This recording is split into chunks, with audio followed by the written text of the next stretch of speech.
Well, hello everybody who is already connected. I see Daniela, Karina, Sergio has joined, and Daniela is saying hello. Hi, Daniela. I also see Akash. Welcome, Akash, to the session of today. Thank you. Um, all right. Also, I see Paula connected, Juliet.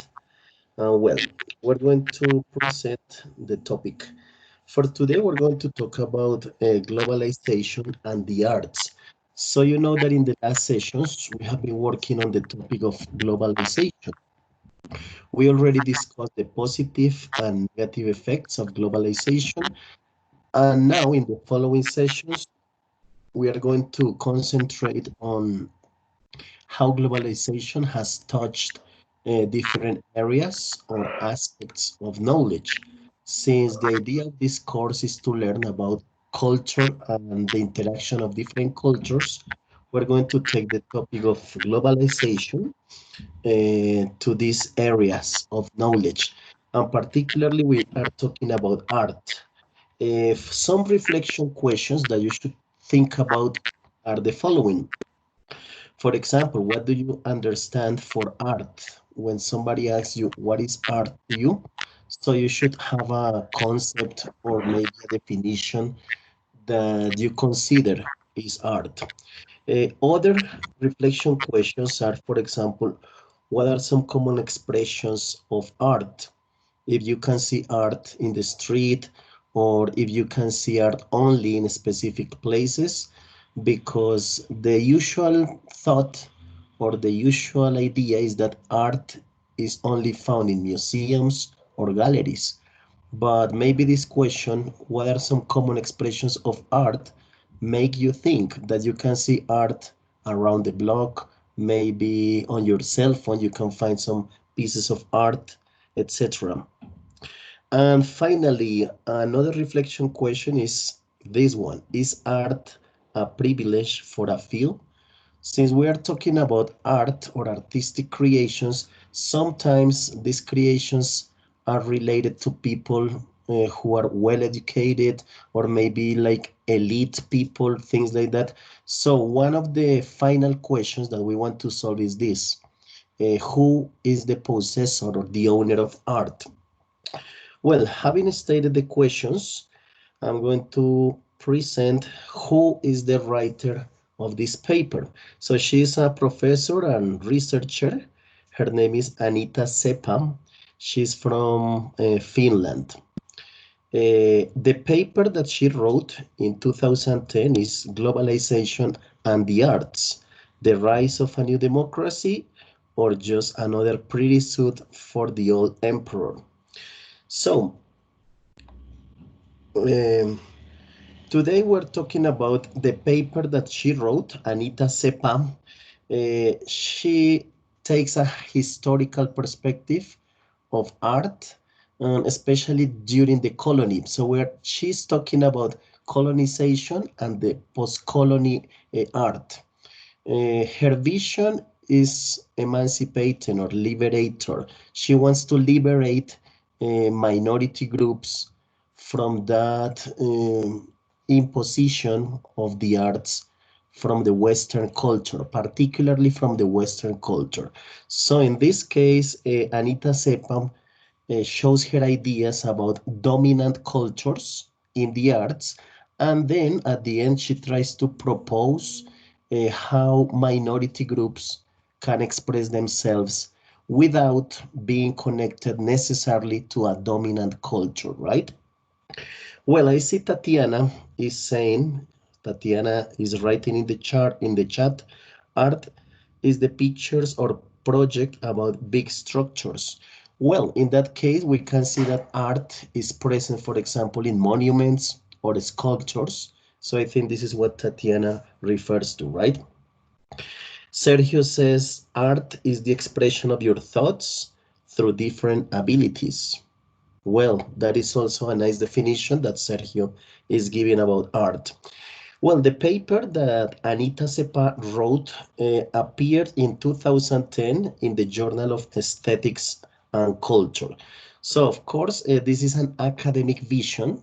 The language that she uses is really this academic, but I try to put some ideas of her paper into a more, well, let's say an easier language to understand. Anyway, the language that she uses is academic, but it's easy to understand. But here in the presentation, I moved some ideas into the easier way. Well, before we start with this presentation, there are some keywords that is important to know or to remember. The first word is colonialism. So colonialism is the policy and practice of a power extending control over weak people or weaker areas. So if you can remember in the presentations that you were given in the first part of this course, you were talking about colonization of the British Empire, for example, right? Or we also saw colonization from Spanish in Latin America. So these are examples of colonialism. Today we're talking about also about artistic colonialism. So we're not talking about the historical colonialism, but also colony in art, how it is reflected. So from this noun, from colonialism, then we have the adjective that is colonialist. So colonialist is the adjective that describes the control of one nation by transplanted people of other nation. It's often a geographically distant nation that has a different culture and dominant racial or ethnic group.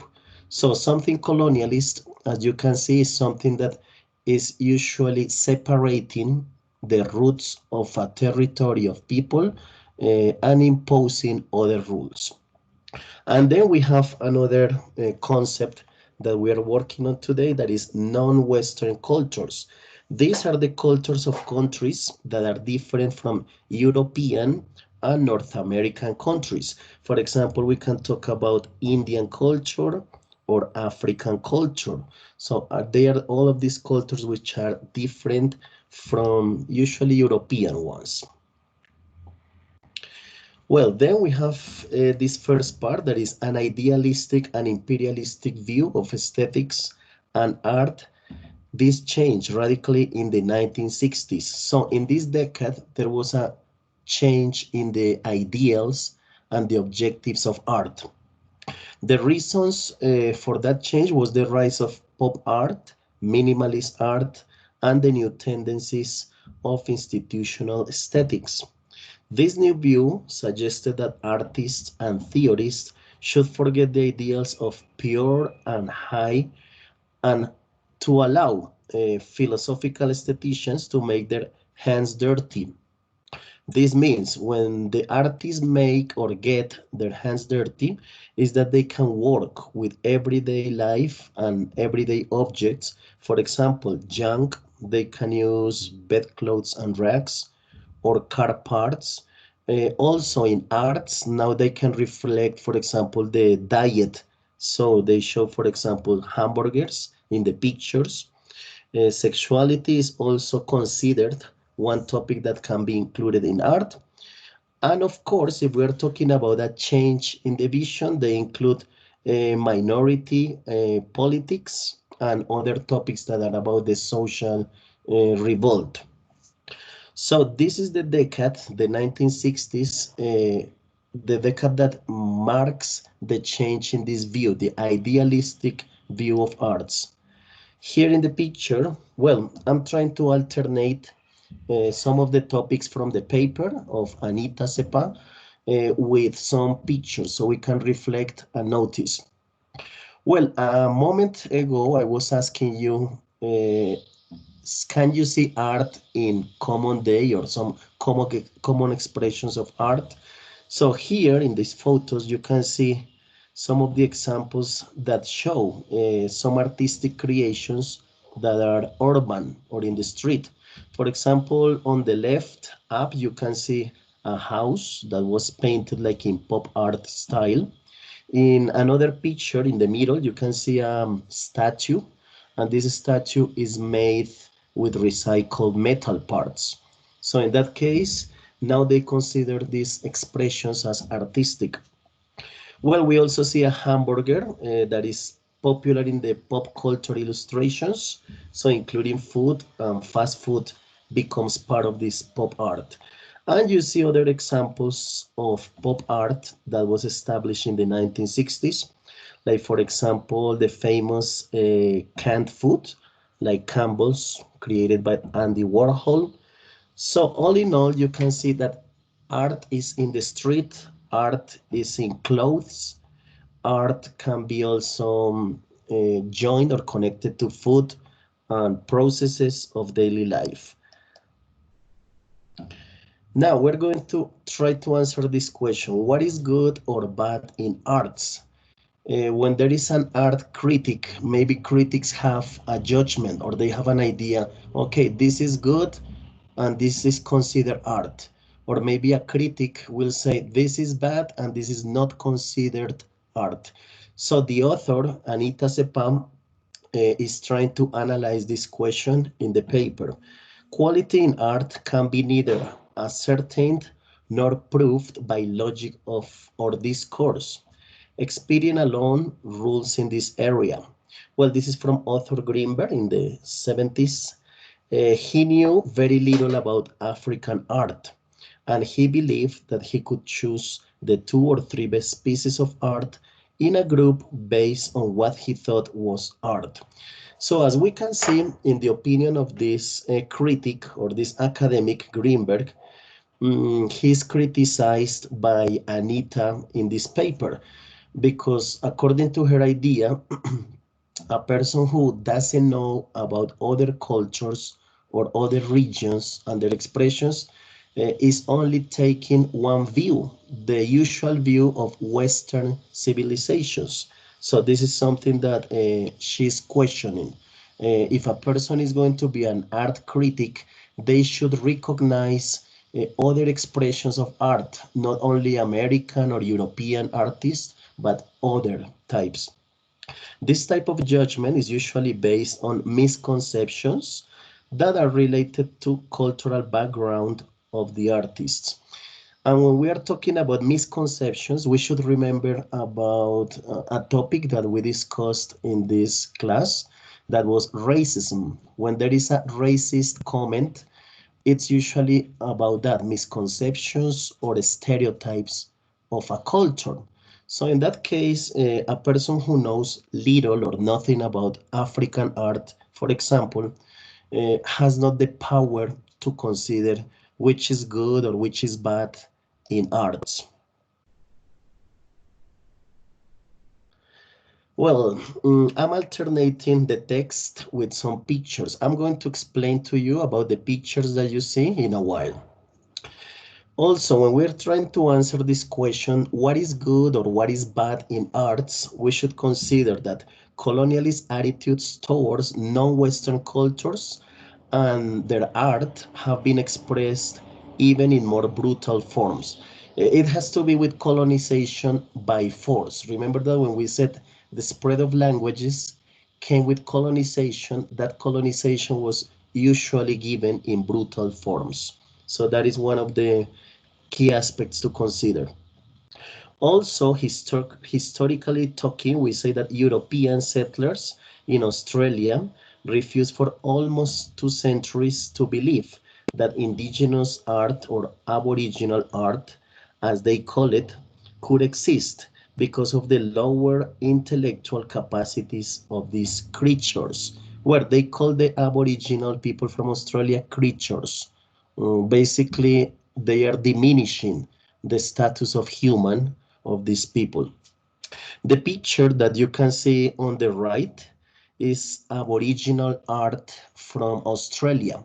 Well, something that I wanted to tell you is that this author, Anita Sepam, and the paper that I selected to present today, this paper is written on the research that she particularly did about Australian minorities and particularly indigenous or aborigine minorities. So many references that we are going to see in this presentation are about Australian people and Australian Aboriginal people because she went there She was in Australia and she was working on this paper based on their art. You can see in this picture that this is Aboriginal art, and well, I don't see any ignorance in there. I don't see any low intellectual capacity in there. What I can see is a nice mix, a beautiful mix of colors and shapes. So uh, now we can say this also. These opinions about non-traditional or non-Western art started to change. So back in the day, let's say in the 1700 or 1800s, in these centuries, these opinions were very radical about discriminating other creations of art. So these attitudes started to change after the World War. So it was really recently when many colonies became independent. This change gave rise to a new period in art history that the author calls post-colonial art. I underline this expression, post-colonial art, because this is the term that Anita is taking into consideration to call like the modern art. She calls it post-colonial art because it becomes more independent from the regular status of what is art. The colonialist power still exists in new forms as a global capitalist marketing machinery. So, in this phrase or in this sentence, you can see the political aspect that the author is considering. So, she's connecting arts with politics and also with the economic power of the nations. So, it's something that we perfectly understand. Maybe in this moment we understand it more. Well, here in these pictures, we see the pre-Columbian gold treasures.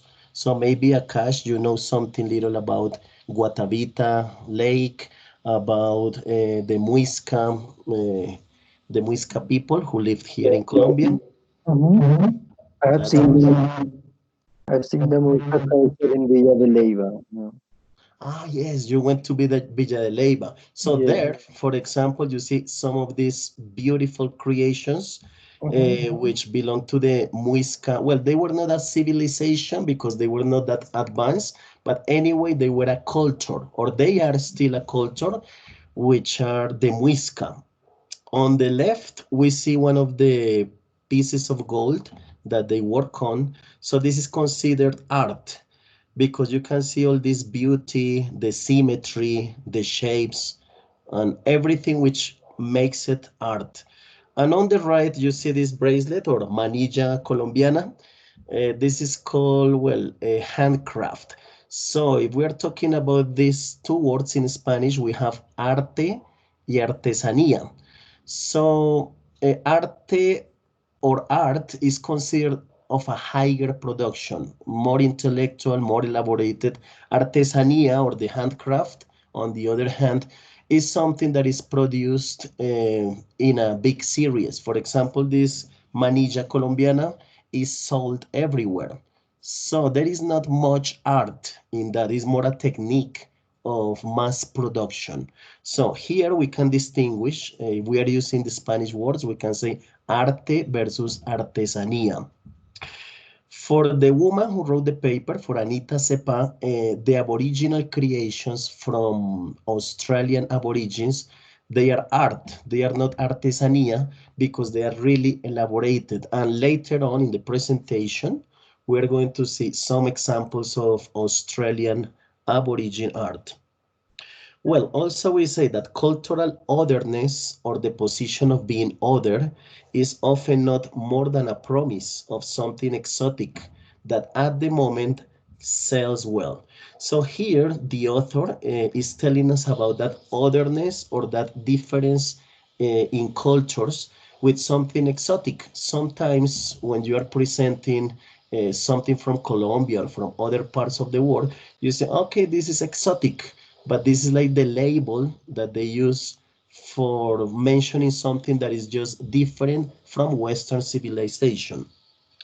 Also, a contradiction of contemporary art is that while in the West, many artists have been fighting for decades to open up the modernist notion of high art towards a more complex and neutral notion of the visual culture, in many other former colonialized cultures, exactly the opposite is happening. So this is like a cycle in reverse that is happening between the Western cultures and also the independent cultures. She refers to that in terms of contemporary art or the art that is from the 1900s century. Well, now we go back to Australian example. As I told you, the investigation that this author did is about Australian Aboriginal cultures. So you can see the beauty in these techniques, in these paintings and pictures that I took, well, from Google. You know, you can find many things on Google. So I saw these Australian pictures and I think they are really full of beauty and different patterns and shapes. So in Australia, the white settlers denied the artistic value of the indigenous artistic production for almost 2 centuries. So they didn't recognize this type of art for so long. In the late 19th century, some ethnographers got interested in the artifacts of the indigenous Australians and started to collect their works. So if you see, it was really recently, maybe 100 years ago, when art critics or maybe ethnographers got interested in this production from Australia. And this has been for centuries. You know, Australian Aborigines have existed for centuries, but only now they are recognized as artists. Now we have another question to reflect on. Is artistic appreciation a matter of race? When we're talking about race, we're talking about black people or yellow people or the white. So we're talking about this kind of race, human race. So the question here is artistic appreciation a matter of race? The example that that we're going to take is about some philosophers. Well, this is something that the author, that Anita, reveals in her paper that was surprising to me because there are, well, a couple of people or philosophers who are very popular. Maybe you studied them at school, and you come to recognize that they had some racist thoughts, if you can call it. So you can see some racist ideas in what they thought about culture and arts. So it was a little surprising and shocking to me.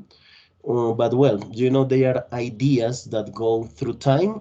And now, if these people existed in the present, maybe their ideas would be different. Well, to answer this question, if art appreciation is a matter of race, we're going to take the example of race in colors that the author is describing. First, she says about the white people or Aryans, they stood in the highest steps of civilization. So through history or the modern history, because if we're talking about the ancient history, these definitions of race were not very concrete, but the establishment of the white race or the Aryan race is more recent in our history. So, according to this tradition, white people are in the highest steps of civilization, relating to arts, obviously. Then the Negroid or the black people, this variety stands on the lowest footstep of development. And the yellow race, it means the Asians. The yellow race is situated in the middle part, which is defined as apathy and cultural imitations. So as you can see, the white have a privileged position. The Negroid or the black are just in the lowest part, so they don't have any preference maybe in arts. And the yellow race is in between, so they are basically taken as imitators, which is not an advantage for them. The author also says that these three races have gradually become blended, and new descendants can be described as racial mixtures. and they have seen the daylight. So there is no secret and it's no surprise that today we see these racial mixtures everywhere. And this is something that we were talking about in the first part of this semester when we were talking about racial behavior, racisms, and multiculturality. When we were talking about multiculturality, we said that it's common to see in European countries and different countries how races are blending and mixing. Well, maybe you are wondering why I put this picture of some sneakers in different colors. I was trying to find on Google a picture of different races. So I typed something like a race color or human race color or something like that. And to my surprise, I found these pairs of sneakers in different colors. So basically, this is a metaphor that symbolizes human races in different colors. If we are in the yellow or white color race, maybe we should put on the shoes of other colors. Maybe I should try on the black shoes, or sometimes I should try on the red shoes. So it's more like a metaphor about being in the shoes of other race, of other people. Well, some theory, and this has to do with history. I told you a moment ago that there was one or two philosophers that are mentioned in this text, in this article, and to my surprise, we can conclude that they had some racist thoughts. But well, we are going to elaborate this. Many ideas of the modern philosophical aesthetics from the late 18th century European philosophy were colonialist, racist, and also misogynist by nature. One example of this is Immanuel Kant, or Emmanuel Kant in Spanish, who never traveled far from his hometown and he was never married. But he said that when we consider the anthropological characteristics of different races and cultures, we should pay attention to the fact that among the black people who were transported from Africa to America since the 1500s, there had not been one person who showed talent in high arts, science, or some other noble principle. So, this writer and philosopher Immanuel Kant considered that black people who were brought to America didn't have artistic talent, or maybe they were not in the same capacity or the same position to produce art as white people. So, obviously, by the time, if we are talking about the 17th or the 18th century, maybe this thought, these ideas were popular. And we have more examples about this philosopher and his thought. Kant also said that among the nations and races, it is only the Germans and the Englishmen who are equipped with good taste. Remember that Kant was German. So he also says that people such as those who live in South America, for example, us, are by nature unresponsive or impassive and phlegmatic. When you say phlegmatic, is a person who doesn't get emotional or excited about things. So remember that as the author mentions, Immanuel Kant never traveled out of his country. He was living most of the time in his town. Yet he had this perception about South American people. He said that South American people were like this, unresponsive, impassive, or didn't get excited about anything.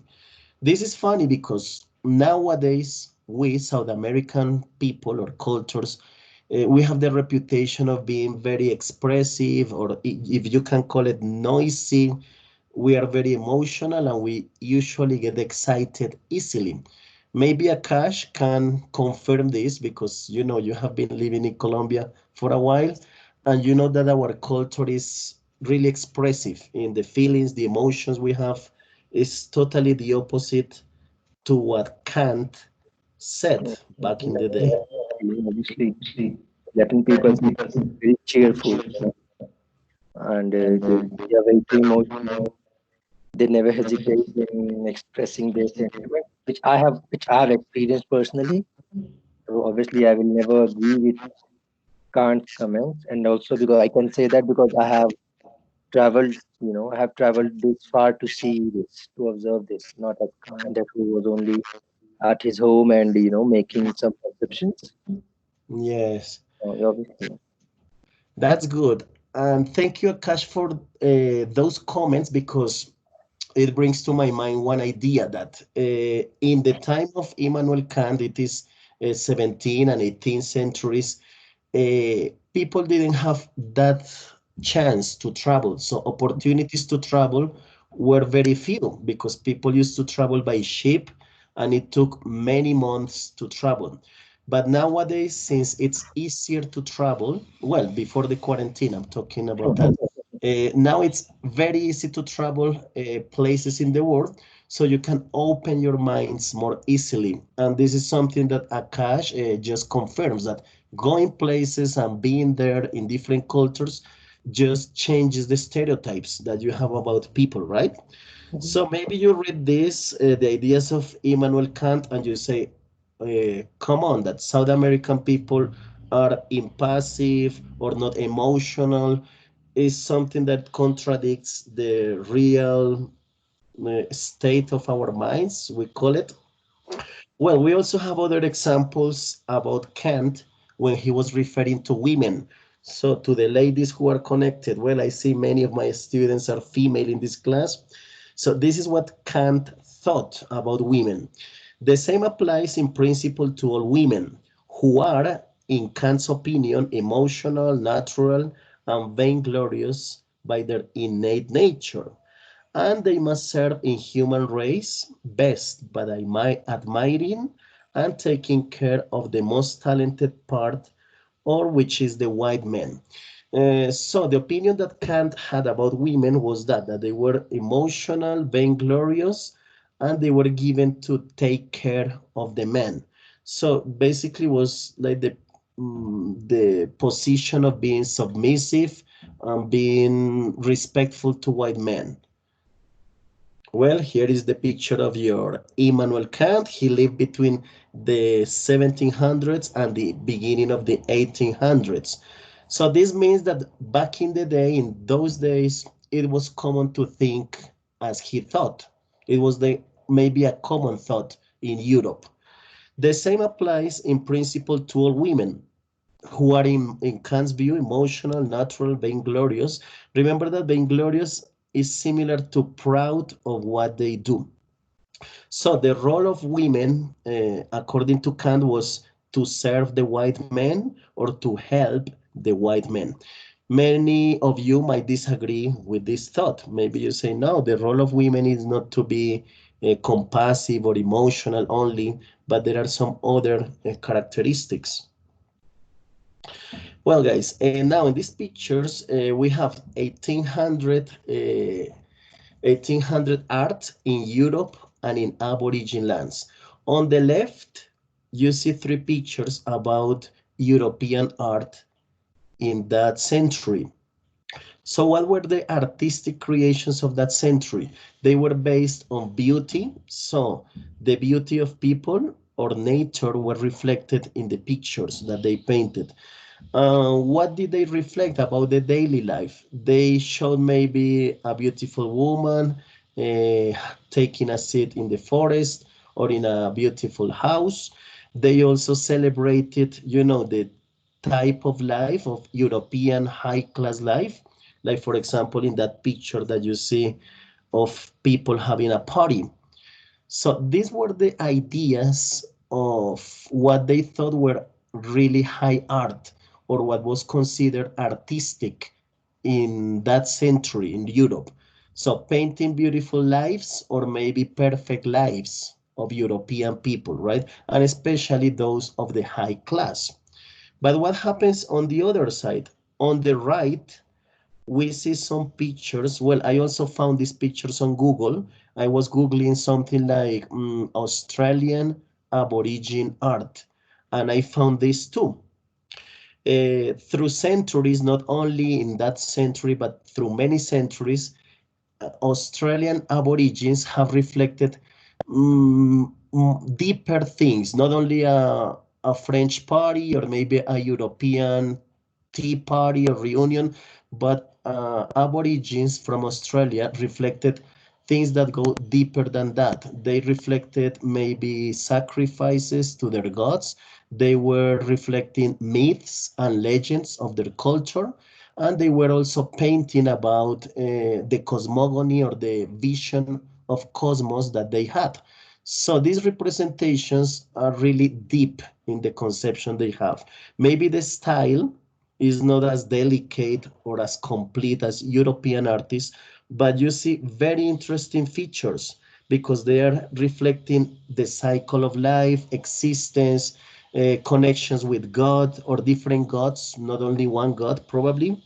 So if you consider that the artistic value of each region, European art and Aborigine land art, you can see that there is a balance, right, between the things they thought and the things they expressed in those moments. Also, the author says colonialist Europeans considered that Aboriginal art as ethnographic evidence of the barbarians or savages. So this was the past consideration. They associated Aboriginal art with barbarians or savages because the Aboriginals' visual culture couldn't count for Europeans as art. The assimilation policy of the Australian government did its best to destroy these ancient ceremonial practices. So this is a shame because you can tell by these lines that even the government was trying to support that, the disappearance of Aborigine art. During the 1950s and the 60s, most of the remaining Aborigines were forced to move into the settlements that were created artificially in the most isolated parts of Australia. This in order to learn the white ways.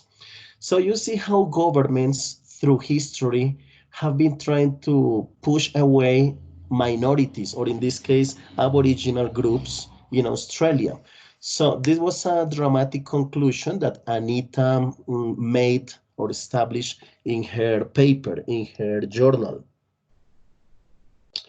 Well, here we have an author, an artist. She was a painter. Well, what I found on Google, checking some information about her, Margarita Preston, she was an artist. We are going to see some of her paintings in a while.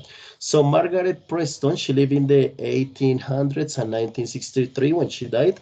She insisted in 1925 that there is no loss of dignity in studying and applying myself to the art of the Aboriginals in Australia. So this opinion, that is in quotations, expresses that the transparency of the artist to maybe get connected with other cultures because she says there is no loss of dignity. So it doesn't matter if she gets involved with other people who are not white or colonialists, right? Aboriginals had never seen or known anything culturally different from themselves. Their own traditional art should be seen as a true spring of the great national Australian art. So she sees opportunity. She doesn't see maybe this connection from arts, but taking into account Aboriginal arts, she finds opportunities to enrich the conceptions of art. So it was a really different view. These are some pictures or paintings that Margaret Preston did. So she was an artist, as you can see. Also, other opinions about Margaret Preston's thoughts. Even though we should appreciate and seek for the original natural forms in art, in our returning to the primitive art, we also need to bear in mind that the art of the Aboriginals is to be used as a starting point only for a renewal of growth, and a gradual selection must take place to arrive at the culmination. Well, you can see that she's very philosophical in these reflections because she was an artist. So obviously these reflections have to do with the conception of art and also the synergy between primitive and modern, especially in last century when she was living, that was the 1900th century. This was the time of mixing different ideologies. And later, we're going to talk about hybrid culture. Remember that last class we were talking about hybrid languages, right? 7 days ago. So now we can also talk about hybrid art or the mix of arts. Well, here in this part, we have a reflection so you can think about these two topics. First is when you judge visual arts, for example, when you are trying to elaborate opinions about a painting, a sculpture, a movie, or a photograph, you should take into account aesthetic values for your judgment. So you should consider harmony, beauty, the sense of beauty in that picture or sculpture, and also the impression that it creates. Because one of the purposes of art is to impress, right? To impress the person or the spectator. So this is something that we should take into account when you are judging or we are considering something as art. Another reflection is nowadays much of visual arts refer to modern life, which is agitated. So the present life is agitated, is moving fast. Do you prefer this view of life in arts, or do you prefer a quieter and calmer view of life? Well, again, if we remember the pictures and the paintings from the 1800th century, European pictures express that a quiet life, a still life. So people were having a picnic by the river, or maybe the ladies were sitting and drinking tea. It was the tradition back in the day. But now the present life that is agitated and moving is also reflected in art. So maybe photography is being done, or many photographs are taken in fast cities and people moving fast, right? So another question of reflection is that do you prefer a quiet and still life of life view, or do you prefer this modern and agitated view of life?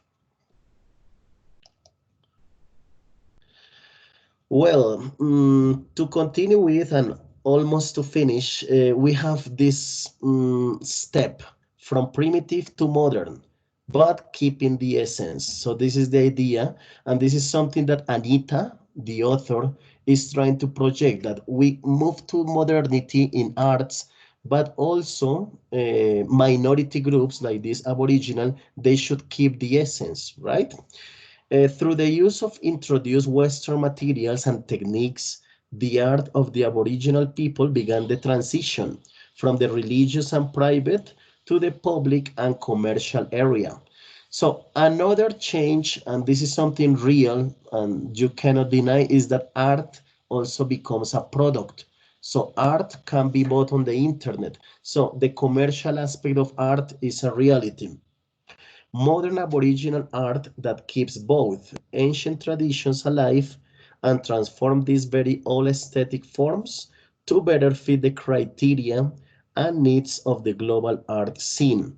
In this paper, the author, Anita, she gives the examples of some artists who were working with, well, the primitive ways of thinking about the Aboriginals, but then in the 1950s, they changed some techniques. So they were implementing modern materials, but they had the past view with new materials. Since the 1960s, there have emerged a number of indigenous Australian artists who link their work to political issues. So you can see the topics of their art, political issues, such as the colonialist history of Australia, war on terrorism, or contemporary expressions of racism. So, and now art becomes more social. It reflects not the creation of words or maybe the connection with God, but now, since the 1960s, these Australian artists try to include the political and social revolt. These post-colonial artists have also caused a new change in our perceptions of the functions or the ideals of the Aboriginal arts. As these works evidence, the Aboriginal artists are not necessarily tied or connected to their ancient art forms and belief systems, but might as well operate in the context of contemporary Western political art and its specific belief systems. So you see, they try to connect with the primitive, but also with the present reality, the social reality. Well, Gina says here in the chat, Gina Alzate gives a contribution. She says, I think all the arts are beautiful. The most important of art is to express the real life and an imaginary world in all of their different ways. That is important, Gina, that arts usually connect with other things that are not real but imaginary. Maybe when you are reading a book or poems or something like that, you find beauty and you find something different from this world. So this is the essence of art, to transport you to other worlds. The author, Anita Sepa, in her paper, finishes with the idea of post-colonial art. So this is what she calls, instead of modern art, she calls it a post-colonial art. So she says here, I will term post-colonial as a product of colonial histories of disruption, forced migration, false imprisonment, and pacification. Well, if you read this sentence, this also relates to Colombia. If we are talking about the Colombian context, we can refer to this because we have had similar processes of decolonization. So she finishes her paper with the characteristic of post-colonial works of art. One characteristic is that the works wish to destabilize the forms of power that colonialism has imposed on themselves and the families and friends. So you know that the settlers or colonialist people try to impose their beliefs and their ways of life. So in this process of imposing a life, for example, in Aboriginal cultures, they were affecting people and their families, people and their friends. So one characteristic of post-colonial works is that to to get a loose of stability of these forms of colonialism. So it tries to contradict those ways of imposing a culture. Then we have other two characteristics of post-colonial art. Post-colonial artists use the logic of the objectifying observation as a strategy to look back and turn to the epistemological violence of racism and imperialism against the colonizers or some other oppressing groups of people. So a second idea of post-colonial or post-colonialist artists is uh, basically to look at the oppressor face to face. They are confronting the oppressor in the artistic creations, either a poem, book, picture, or any kind of representation that is artistic. They are confronting oppressors. The third characteristic of post-colonial art is that it tends to deconstruct the rationalist narrative of modernity that depends on a binary logic that differentiates the West from non-West. So this is all of a set of binary concepts. Civilization from primitivism, high from low, or center from periphery, unenlightened from unenlightened, also developed from underdeveloped. So one of the ideals of this post-colonial art is to break those cliches or those parameters that are established. If art is black or white, if this is civilized or uncivilized. So they try to give more ways to understanding arts and not just two ways, as they say, binary ways. Here is a picture that the author, that Anita Sepa, includes in her paper. And this picture is from Gordon Bennett. The name is The Coming of the Light. It was painted in 1987. Well, if you give a quick view to the picture, you can see some men in boxes or men in the box, and they are called like Jack in the Box, like caja de sorpresa. So there are many men in the box, and one of the men is holding a torch, una antorcha. So the torch is giving light to some part of the picture, and there is also darkness in some part of the picture. So this is what I can tell you, generally describing this picture. And now the author Anita Sepa is trying to give an explanation of this picture here. So this is what Anita Sepa gives us interpretation of the picture. What we see in Bennett's piece of art is a visualized challenge against the Enlightenment rhetorics and violence. The painting is divided into two parts that represent two different views of the story of enlightenment. On the right, Bennett presents a familiar icon of a white hand that holds a torch. So this is the white man, bringing light to the darkness and promising all humans better society and future. This light is also reflected to a black panel whose writing has become messy and practically impossible to read. So the written part is here. If you see on the right, there is some writing that is impossible to read. The other white hand on the opposite panel holds a dog's collar, un collar de perro, that also functions as a hangman's noose for a black jack in the box figure, suggesting, or the interpretation is that the same pair of hands brings at the same time the darkest of the dark, violence and death, to those who are regarded as unenlightened. So as you can see, this is a deep appreciation of the picture, right? And finally, we have a global art that is hybridization. So hybrid, remember that is mixing or joining cultures. Artistic hybrids are now presented all over the world. For example, many artists who have their roots in Africa have migrated to the United States, England, France, other parts of Europe, or some parts of the world, and they produce works that may best be introduced via the terminology of hybrids, ambivalence, transculturalism, diaspora, and fragmentation. So these are some terms that are related to hybrid art.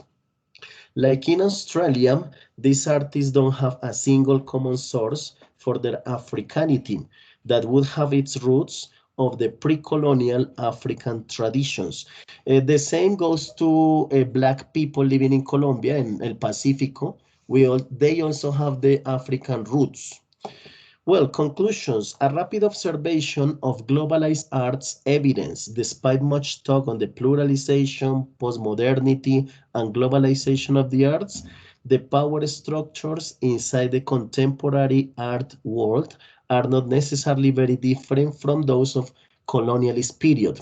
So this conclusion refers to the fact that this supposed plurality in the present times is not different from the colonial view in the past because the white culture is still predominant.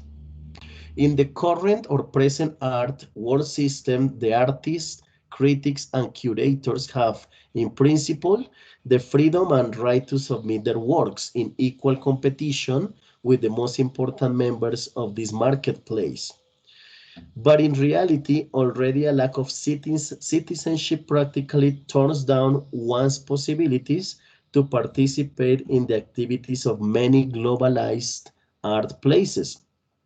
Not to mention the problems caused by the lack of proper schooling or wrong mother tongue, religion, and cultural background. So this second conclusion is that there is still elitist mentality. There is an elitist conception about the people who judge or criticize artistic creations.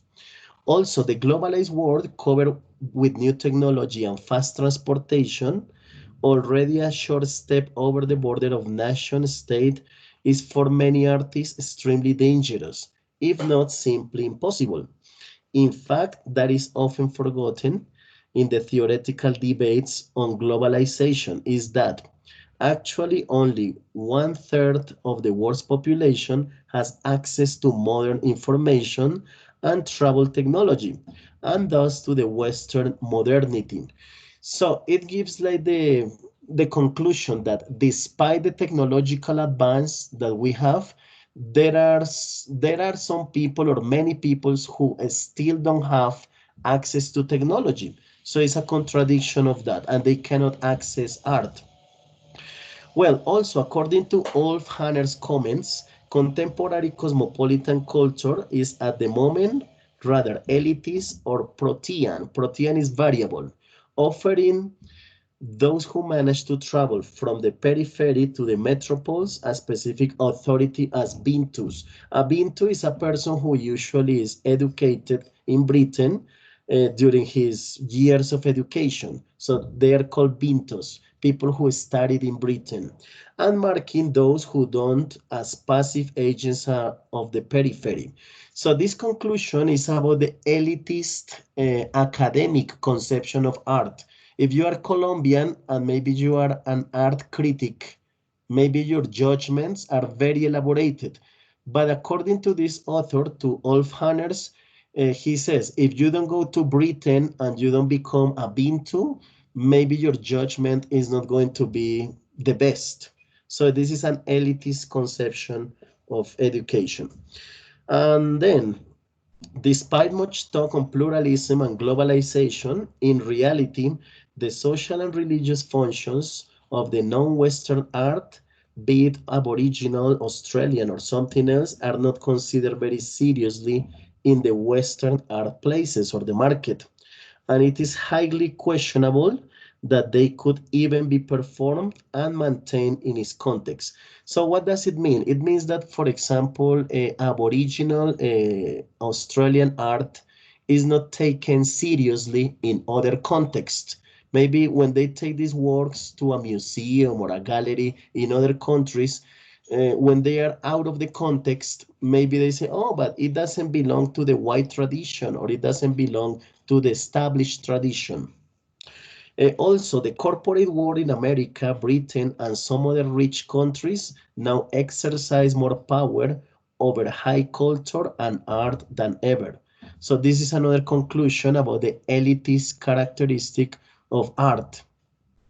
The neoliberalization and boom of the arts that began in the 1980s has turned money and art sale prices into the most important news, ignoring potentially also critical contents and aesthetic qualities of the works.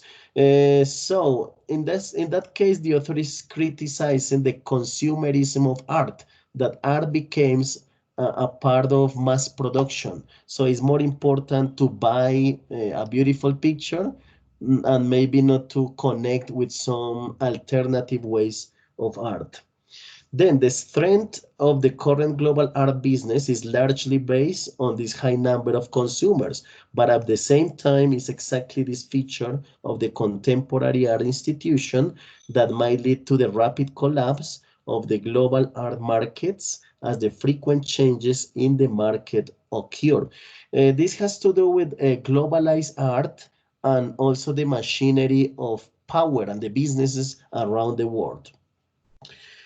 Also, at the moment, the dominating Western art world recognizes the influence of the non-West to the Western thinking and art, but at the same time, it's clearly not ready to give these cultural others equal status in its institutions and power networks. So it has to do again with the Western versus non-Western cultures. So the dominating culture is still the Western one.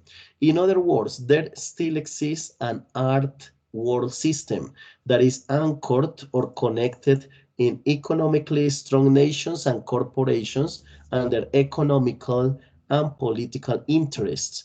So this is the reason why minority arts and these communities are not usually considered.